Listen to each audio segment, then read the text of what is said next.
हाय रे एसएससी।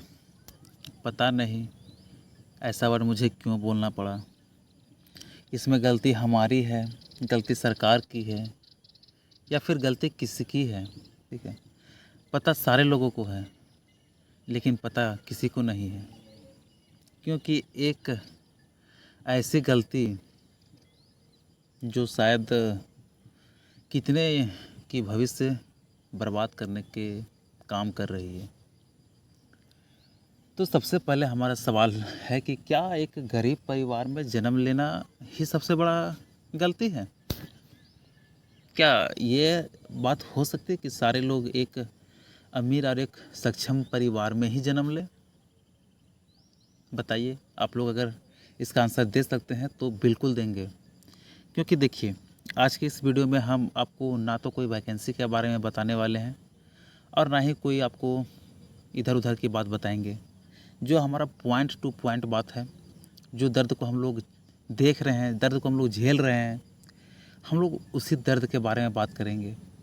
क्योंकि ये एक दर्द ऐसा जो केवल सिर्फ हमारा नहीं या फिर केवल सिर्फ आपका नहीं है, ये दर्द सारे युवाओं को है। तो इसीलिए मैं आपसे पूछ रहा हूँ कि क्या अगर गरीब परिवार में कोई जन्म लिया है तो ये उसकी गलती है? और अगर ऐसी गलती है, अगर गरीब परिवार में जन्म लेना गलती है, तो फिर गरीब परिवार आई कहाँ से? वो गरीब परिवार क्यों है? सारे लोग एक समान क्यों नहीं हैं? क्या उनका कोई अधिकार नहीं है? उनके सारे अधिकार सक्षम लोग के ही ले लेंगे, या फिर उनका भविष्य कुछ चंद एजेंसियों के हाथ में होगा? हाथों में वहाँ तक ठीक है, लेकिन अगर आपके हाथ सक्षम हैं, आप उस काबिल हैं, आपको उस जगह पे लगाया गया है, तो फिर क्यों ना आप मजबूत हाथों से उनके गरीबी को दूर करने का काम करें। मतलब कि कोई अभ्यर्थी अगर 4 से 5 साल अगर बर्बाद करता है तो सिर्फ़ और सिर्फ अपने फैमिली के लिए। अगर बात युवाओं को अपने पे आ जाए ना, तो कुछ भी करके अपना जी खा लेंगे, अपना भविष्य को संवार सकते हैं। लेकिन कहीं ना कहीं वो जो है ना, अपने परिवार की उम्मीद, अपने आप की उम्मीद, अपने भविष्य की उम्मीद को लेकर के एक सरकारी नौकरी की तैयारी में आते हैं, जहाँ से वो जिनका अगर बोले तो बहुत अच्छा खासा तो इनकम नहीं हो पाएगा। इतना तो इनकम हो पाएगा कि परिवार खुश रह सके। ठीक है, ऐसा नहीं कि आने वाली उनकी पीढ़ियाँ बिल्कुल टेंशन फ्री हो जाएगी। उनके अगर ये युवा पीढ़ी अभी जॉब करेंगे तो इन्हीं जॉब पे उनका पूरा आगे का पीढ़ी चलेगा, ऐसा बिल्कुल नहीं होगा। वो बस कहीं ना कहीं समाज की दृष्टि में एक मेहनती, अपने परिवार के लिए एक, ताकि आगे जो है अपने माँ बाप, चूँकि समय के साथ वो बुजुर्ग होंगे, तो उनके खर्चे को उठाने के लिए, अपने छोटे छोटे बच्चों के खर्चे उठाने के लिए अगर एक सरकारी नौकरी की तैयारी करते हैं, और कहीं ना कहीं उसमें उनका टाइम ज़रूर वेस्ट होता है, और उस टाइम को देखते हुए वो तैयारी करते हैं कि कम से कम समय में उनका जो है वो कुछ अपने पैरों पे खड़े हो सके। लेकिन बीच में ही उनके सारे सपने को तोड़ दिया जाए, मरोड़ दिया जाए, और बोले कि आप फिर से नया सपना देखो। तो क्या एक अभ्यर्थी के पास इतना समय होता है कि एक सपना बर्बाद करके फिर नया सपना देखे? फिर क्या पता वो भी अंधेरे में, वो भी बर्बाद हो जाए, उसके बाद फिर नया सपना देखे? क्या ये ऐसा पॉसिबल है? मैं तो कहता हूँ बिल्कुल नहीं है, क्योंकि मैं भी एक आप ही के जैसा अभ्यर्थी हूँ। ये क्या बीत रही होगी या मेरे पे क्या बीत रही है, ये हम सबों को बहुत ही अच्छे से पता है। तो हम लोग बात कर रहे हैं एसएससी के बारे में। ठीक है, एसएससी स्पेशली क्योंकि इससे पहले भी एसएससी के एग्ज़ाम में देखा गया कि कुछ अच्छे कंपनी से लेकर के कुछ दूसरे कंपनी को हैंड ओवर किया गया, और उनसे ये जो चल नहीं रही है, तो ये एजेंसी कहीं ना कहीं जो है वो अपने लिए तो प्रॉफिट देख रही है, उनको तो प्रॉफिट हो जा रहा है, लेकिन बच्चों का भविष्य बर्बाद हो रहा है। जी हाँ, मैं बात कर रहा हूँ अभी एकदम लेटेस्ट एसएससी सीजीएल के बारे में। एसएससी सीजीएल, ठीक है, जिसका एग्ज़ाम जो है दोस्तों 12 तारीख से था। ठीक है, 12 से ये 26 तक चलने वाला था। लेकिन कल 12 तारीख तो चूँकि बीत गया, तो मैंने भी कुछ न्यूज़ देखा, तो मैं सोचा क्यों बोलने जाऊँ। हो सकता है कि शायद एग्ज़ाम का फर्स्ट डे है, तो सिस्टम इधर उधर थोड़ा बहुत तो हो ही सकता है। लेकिन उसके बाद आज 13 तारीख को भी वही रवैया, सेम चीज़।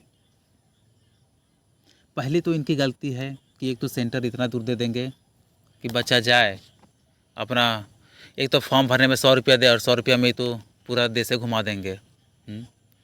100 रुपया दो और पूरा भारत घूम के आओ। वाह रे से एजेंसी। ठीक है, खैर अगर दे देते हैं तो फिर भी उतना भी बच्चा मान जाता है कि चलिए कोई नहीं, एग्ज़ाम है, इस बार एग्ज़ाम निकाल लेंगे तो शायद कहीं ना कहीं हमारे लिए जो है वो इन दूरियों का सारा भूल जाएंगे, और जो मैं चाह रहा हूँ शायद हमारा सपना पूरा हो जाए। तो वही एक उम्मीद लेकर के 150-200 किलोमीटर दूर एक स्टूडेंट जाता है, ठीक है। और एग्ज़ाम सेंटर जाने के बाद उनका पता चलता है कि आज आपका एग्ज़ाम कैंसिल हो गया, आपका एग्ज़ाम जो रिशेड्यूल्ड होगा। अब बताइए क्या बीतेगा, बताइए क्या बीतेगा उस पर। एजेंसियों को तो बस एक लेटर जारी कर देना होता है ना। तो भैया जब आपका सिस्टम इतना ही फेल्यूर है, आपका नहीं काम कर रहा है, तो आप वो मत ना रखिए एजेंसी, आप हैंड ओवर कर दिए दूसरी कंपनी को। आपकी गलती है, आपका आपसे नहीं संभल रहा है, तो ऐसा थोड़ी है कि आपका जिम्मेदारी बच्चे लोग झेलेंगे। अगर आपसे नहीं संभल रहे तो आप दूसरे एजेंसी को दीजिए। क्यों ये स्टूडेंट झेलेंगे? क्या इनकी गलती है? ये आपको पैसे नहीं दिए, फॉर्म भरने के 100 रुपये दिए हैं, आने जाने का क्या खर्चा आपसे मांगते हैं, कि एग्ज़ाम तैयारी का पैसा आपसे मांगते हैं? बताइए। जब आपसे कुछ नहीं मांग रहे हैं, सारा कुछ दे रहे हैं, और बावजूद आप अब इनके साथ अन्याय कर रहे हैं, क्या ये सही है? हमारे साथ अन्याय कर रहे हैं? बताइए, बताइए क्या चल रहा है, मुझे भी नहीं पता, लेकिन ऐसा नहीं होना चाहिए। अगर सारे लोग प्रोटेस्ट करते हैं तो उन पर लाठियाँ बरसाई जाती है, ले जा कर के जेल में धकेल दिया जाता है। क्या वो आपसे भीख मांगने जा रहे हैं? हाँ, हक मांगने जा रहे हैं, हक है हमारा, ठीक है। और अगर आपसे नहीं संभल रहा है तो आप इस बात को पकड़े मत रहिए, आप किसी तरह से झेलने पे मत लगाइए, मजबूर मत कीजिए बच्चों को। आपसे नहीं संभल रहा है, इससे पहले थी ना टाटा कंसल्टेंसी सर्विस TCS, आप उसी को हैंड ओवर कर दीजिए ना। क्यों आप उससे से कम दामों में लेकर के और सिस्टम को बिगाड़ रहे हैं? बताइए। तो सर सारे का ठेका हम स्टूडेंट ही नहीं लिए हैं। अगर सरकार आपको नहीं दे पाती तो मत लीजिए, आप मत काम कीजिए। ऐसा थोड़ी है कि सरकार और आपकी गलती की वजह से हम स्टूडेंट झेलें, क्यों झेलेंगे?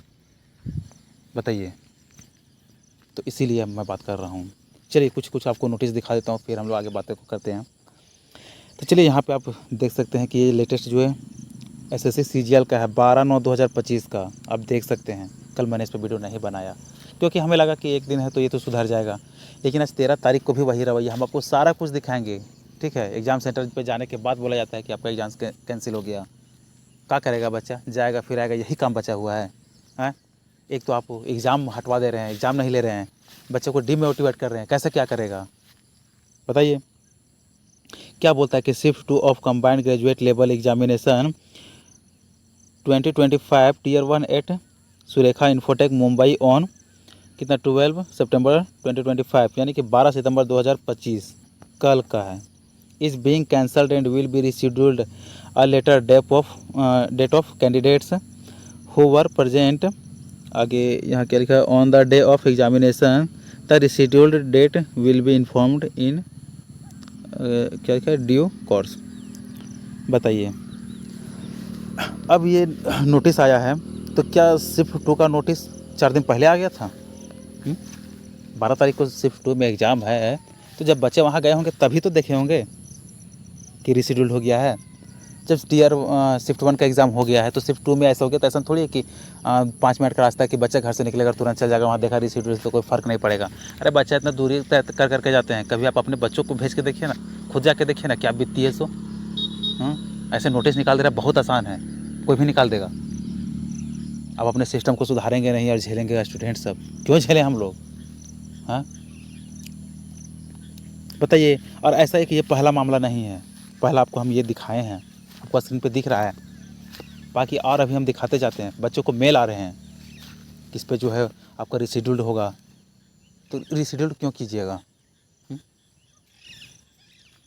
बताइए। आप आपको इतनी ही दिक्कत है तो आप सिस्टम को सुधारिए ना।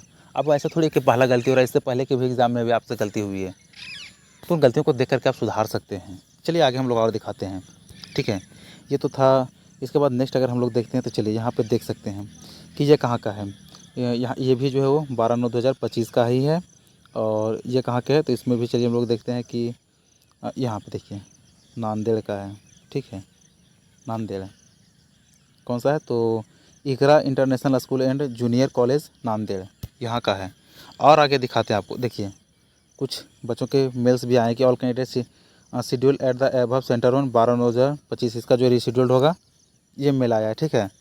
बाकी कुछ का और भी मेल आया है। और ये देखिए ये तो कैंसिल वाला ही है। मैं अभी तो आपको दिखाई नहीं, यहाँ पे है ना कैंसिल, देखिए कहाँ का, ये कोलकाता का है, ठीक है। आचार्य जगदीश चंद्र बोस रोड, कोलकाता, वेस्ट बंगाल।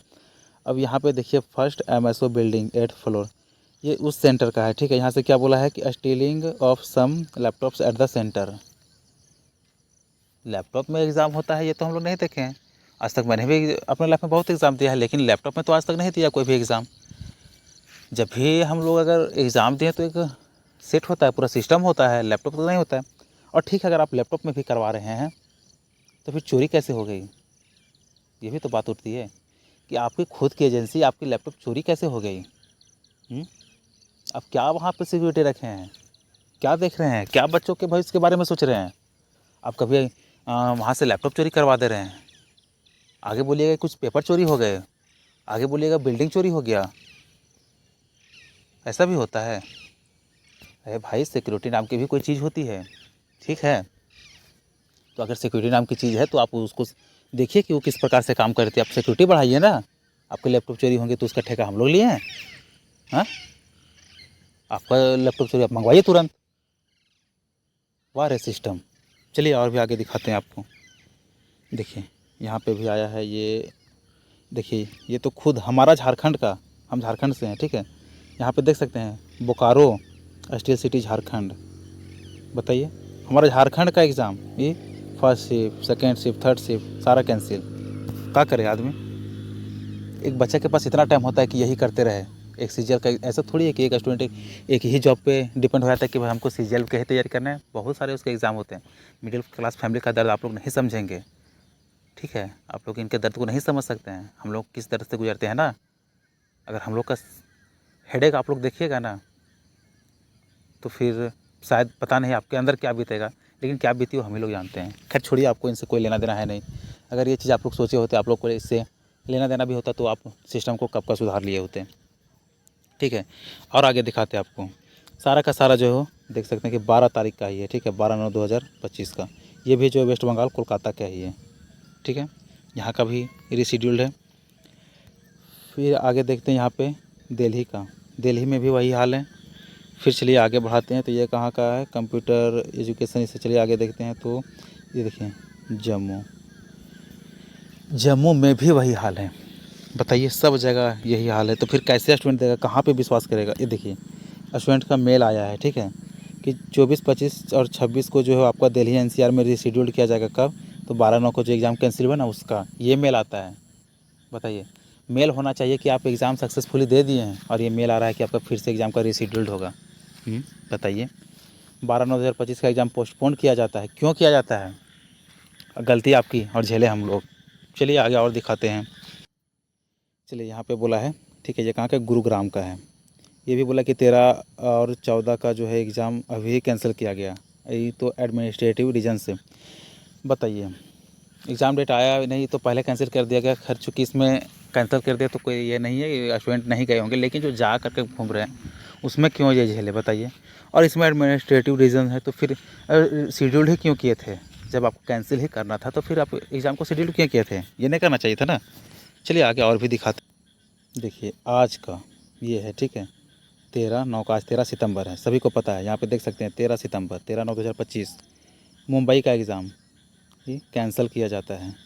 बताइए कैसे क्या होगा यार, कब सिस्टम सुधरेगा बताइए। यहाँ पे देख सकते हैं देहरादून का वही हाल, एग्ज़ाम ये भी 13 का ही है, ठीक है। आपको यहाँ पे दिख रहा होगा 13/9/2025 का ही है।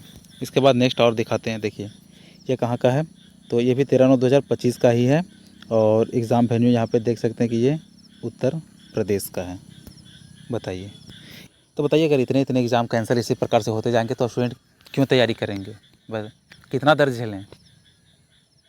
अगर आपको सिस्टम सुधारना है तो आप प्लीज़ हाथ जोड़ के आप सबों से विनती है कि सिस्टम को सुधारिए, सिस्टम को सुधारिए ताकि हम स्टूडेंटों पे ये परेशानी हम सबको ना उठाना पड़े। बहुत दर्द होता है एक मिडिल क्लास फैमिली की जो तैयारी करने से लेकर के जॉब पाने तक। एक तो वैसे ही वो दर्द में होते हैं, लेकिन बीच बीच में आप अगर यदि इस प्रकार से एग्ज़ाम कैंसिल करेंगे तो ये उनको कहीं ना कहीं मन को एक जो है इतना हर्ट करेगा ना कि शायद वो तैयारी ही करना छोड़ दे। बताइए तैयारी करना छोड़ दे बेचारा क्या करेगा, एक तो ऐसे ही 4 साल बर्बाद किया। तो आपसे प्लीज़ रिक्वेस्ट आप सिस्टम को सुधारिए और उम्मीद करता हूँ कि आगे के जो भी एग्ज़ाम है उनका सारा एग्ज़ाम सही होगा और किसी प्रकार का कैंसिल का नोटिस ना आए। बाकी अगर आता है तो आपको फिर से अपडेट देते हैं। चलिए मिलते हैं फिर नेक्स्ट वीडियो में, तब तक के सभी को जय हिंद, धन्यवाद।